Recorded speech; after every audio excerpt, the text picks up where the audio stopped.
உலகெங்கும் வாழும் ராஜ் தொலைக்காட்சி அன்பர்களே, என் நெஞ்சம் நிறைந்த நேயர்களே, உங்கள் அத்துணை பேருக்கும் உங்கள் ஆத்மார்த்த ஜோதிடர் நங்கநல்லூர் டாக்டர் பஞ்சநாதனின் இனிய காலை வணக்கங்கள். நம்முடைய இன்றைய ராசி பலன்கள் நிகழ்ச்சியில் பிப்ரவரி மாதம் 21ஆம் தேதி 2026ஆம் ஆண்டு பலன்கள் பார்க்க போகிறோம். தமிழ் வருடத்தில் இது விசுவாவசு வருடம், மாசி மாதம் 9ஆம் நாள் சனிக்கிழமை. சந்திர பகவான் ரேவதி நட்சத்திரத்தில் பயணம் பண்ணிட்டு இருக்கார். மேஷராசி நண்பர்களே, சந்திர பகவான் ரேவதி நட்சத்திரத்தில் பயணம் பண்றார் அப்படின்னு சொல்லும்போது மதுரை மீனாட்சி அம்மனை இன்னைக்கு வழிபாடு செய்யணும். எல்லாருக்கும் ஒரு தாய், மதுரைக்காரா மட்டும் நாங்கள் பெருமிதமாக சொல்வோம் 2 தாய் அப்படிம்போம். பெற்ற தாய் ஒன்று, எங்களை அருள்பாலித்த தாய் அன்னை மீனாட்சி. மேஷராசிக்காரர்கள் மீனாட்சியை வழிபாடு செய்கிற போது இன்னைக்கு வாழ்க்கையில் பெரிய முன்னேற்றம் வரும். இது ஒரு வெற்றிகரமான நாள். சிலருக்கு இடமாற்றம் உண்டு, பிசினஸ் சம்பந்தமான கம்யூனிகேஷன் வெற்றி பெறும், புதிய வேலை கிடைக்கும். கொஞ்சம் வயிறு பிரச்சனை, உடம்பு பிரச்சனை இருக்கும், அதை மட்டும் பார்த்துக்கணும். ரிஷபராசி என்பர்களே, சந்திர பகவான் லாபத்தில் இருக்கிறது ரொம்ப விசேஷம். குடும்பத்தில் கல்யாண செய்தி ஒன்று வருது, நல்ல காலம் பிறக்குது. உங்களுக்கு கல்யாணம்லாம் ஆயிடுச்சு சார், குழந்தை பாக்கியம் இல்லை அப்படிங்கிறவங்களுக்கு குழந்தை பாக்கியம் பற்றி நல்ல செய்தி வரப்போகுது. அலுவலகத்தில் புதிய பொறுப்பு ஒன்று வருது, ஹையர் எஜுகேஷன் படிக்கிற வாய்ப்பு வருதுங்க. மிதுனராசி அன்பர்களே, எல்லா விஷயத்திலும் இன்னைக்கு நீங்க கில்லி தான். எடுத்த முயற்சிகளில் வெற்றி தான். பேச்சாளர்கள், எழுத்தாளர்கள் நல்ல பெயரும் புகழும் பெறுவீங்க. சிலருக்கு நீங்க கிளரிக்கல் வேலைகள் கிடைக்கும். பிசினஸ்ல பெரிய டெவலப்மெண்ட் உண்டு. கல்வியிலும் நல்ல முன்னேற்றம் உண்டு. கடகராசி என்பர்களே, ஊர் மாற்றம், இடமாற்றம், வேலை மாற்றம், பயணங்கள் அதெல்லாம் கூடி வரக்கூடிய நாள். பிசினஸ்ல புதிய அக்ரிமெண்ட் போடுவீங்க, ரொம்ப நல்லா இருக்கும். நகை வாங்குற யோகம் உண்டு. மகிழ்ச்சியான நாளுங்க.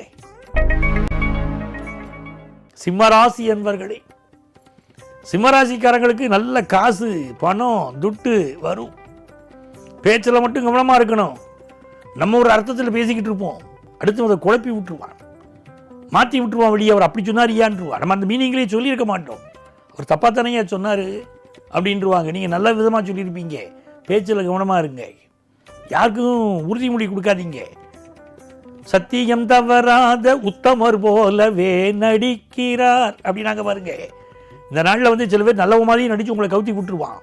யாருக்கும் உறுதிமொழி கொடுக்க வேண்டாம், ஜாமீன் கையெழுத்து போட வேணாம். கவனமாக இருந்துக்கிடுங்க. பிஸ்னஸ் லாபம் தரும். கன்னிராசி என்பர்களே, புதுசாக வேலை ஒன்று கிடைக்க போகுது. முயற்சி பண்ணிக்கிட்டு இருக்கீங்கல்ல, அந்த வேலை உங்களுக்கு தான் கிடைச்சிடும். பிஸ்னஸ் ஆரம்பிக்கணும்னு நினைக்கிறீங்க, தைரியமாக ஆரம்பிங்க. எக்ஸ்போர்ட் பிஸ்னஸ் ஆரம்பிக்கலாம். வெளிநாட்டு வாய்ப்புகள் கைகூடும். படிக்கிறதுக்கு வெளிநாட்டு வாய்ப்புகள் கைகூட போகுது. நல்ல கல்யாண செய்தி உங்கள் குடும்பத்தில் வரப்போகுது. கொஞ்சம் ஸ்கின் ப்ராப்ளம் இருக்குது, உடம்பு ப்ராப்ளம் இருக்குது. அது மட்டும் என்னன்னு பாருங்க. மனைவியோட எந்த நேரமும் ஒரு கருத்து மாறுபாடு வந்துக்கிட்டே இருக்கு பாருங்க. பொறுமையாக இருங்க, ஜெயிச்சிருவீங்க. துலாம் ராசி என்பர்களே, துளாராசிக்காரங்களுக்கு வெற்றி மீது வெற்றி என்னை சேரும் அப்படிங்கிற நாள்.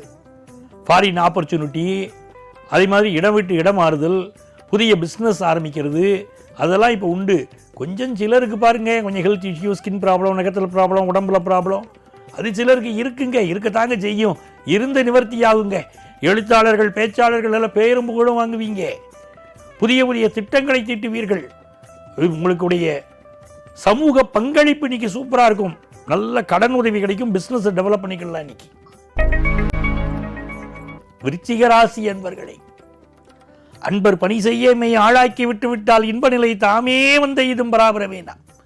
இன்னைக்கு பிறருக்கு உதவி செய்ய வாழ்க்கை ரொம்ப நல்லா இருக்கும். தன லாபம் தரும், மனசுக்கு சந்தோஷம் தரும், திருமண முயற்சிகள் வெற்றி தரும், பிஸ்னஸில் லாபம் தரும், ஆஃபீஸில் ப்ரொமோஷன் தருங்க இந்த நாள். தனுசு ராசி அன்பர்களே, கல்யாணத்துக்கு வரன் தேடிக்கிட்டு இருக்கிறீங்க அப்படி தானே? அந்த வரன் அமைய போகுது. அதே மாதிரி ஃபாரினுக்கு போகணும்னு முயற்சி பண்ணுறீங்க பாருங்க, அந்த முயற்சி வெற்றி பெறும். சில பிள்ளைங்க ஃபாரினில் போய் படிக்கணும்னு நினைக்கிறாங்க, சிலர் வேலைக்கு போகணும்னு நினைக்கிறாங்க. அந்த முயற்சியெல்லாம் நீங்கள் ஜெயிக்க போதுங்க. கல்யாண செய்தியும் வரப்போதுங்க. பிஸ்னஸ் லாபம் தரப்போதுங்க. மகர ராசி என்பர்களே, புதுசாக ஒரு வேலைக்கு முயற்சி பண்ணுறோம் சார், வேலை கிடைக்குமான்னு கேட்குறீங்க. கிடைக்க போகுது வேலை. ஹெல்த்து தாங்க போட்டு படுத்துது அப்படிங்கிறவங்க இன்றைக்கி மெடிக்கல் அட்வைஸ் எடுக்கிறோம். நல்ல உடல் நலம் கிடைக்குங்க. நிறைந்த நிம்மதிகள் கிடைக்கும். அதே மாதிரி புதிய வேலை கிடைக்கும். டெம்பரரி ஜாப்பில் இருக்கிறவங்களுக்கு கான்ட்ராக்ட் பேசிஸில் ஜாப் கிடைக்கும். நிறைந்த நிம்மதி உண்டுங்க. நல்ல பணியாளர்கள் கிடைப்பார்கள். பிஸ்னஸுக்கு தேவையான கடன் உதவி கிடைக்கும். கும்பராசி என்பர்களே, மகிழ்ச்சிகரமான நாளுங்க. தம்மிலும் தமது மக்கள் அறிவுடைமை மாநிலத்து மண்ணுயிர்க்கெல்லாம் இனிதுங்கிறார்ல வள்ளுவர். என்னை விட என் பொண்ணு வாழ்க்கையில் உயர்ந்து வரும்னா அதானங்க எனக்கு சந்தோஷம். அப்படித்தானே சொல்கிறோம். அப்படி நம்ம பிள்ளைகளுக்கு நல்ல முன்னேற்றம் கொடுக்குங்க. சிந்தித்து செயல்படுவீங்க. பெரிய வெற்றி. உங்களுக்கு பிஸ்னஸில் வெற்றி. உங்களுக்கு திருமணம்னா திருமண செய்தி கூடி வரும். உங்கள் பிள்ளைகளுக்கு திருமண செய்தி கூடி வரும். குடும்பத்தில் சந்தோஷம். கல்வியில் முன்னேற்றம். பிஸ்னஸில் ஒரு தடை நிவர்த்தியாகி நல்ல வளர்ச்சியை தரும். நல்ல நாள். மீனராசி என்பர்களே, புதுசாக ஒரு ஃப்ளாட் வாங்கணும்னு நினைக்கிறீங்க. அந்த முயற்சி வெற்றி பெறும். 10th +1 +2 படிக்கக்கூடிய மாணவர்கள் கொஞ்சம் போராடித்தான் படிக்கிறீங்க. ஆனால் நல்ல அடுத்தடுத்து உங்களுக்கு ஒரு முன்னேற்றம் காத்திருக்கு பாருங்க. நல்ல வளர்ச்சி காத்திருக்கு. நல்ல மனசுக்கு மகிழ்ச்சி. ஆஃபீஸில் தேவையான முன்னேற்றம். நல்ல வேலை கிடைக்கிற யோகம். பிஸ்னஸும் இன்னைக்கு நல்லா இருக்குங்க. நண்பர்களே, நாளைய பதிவில் மீண்டும் சந்திப்போமா?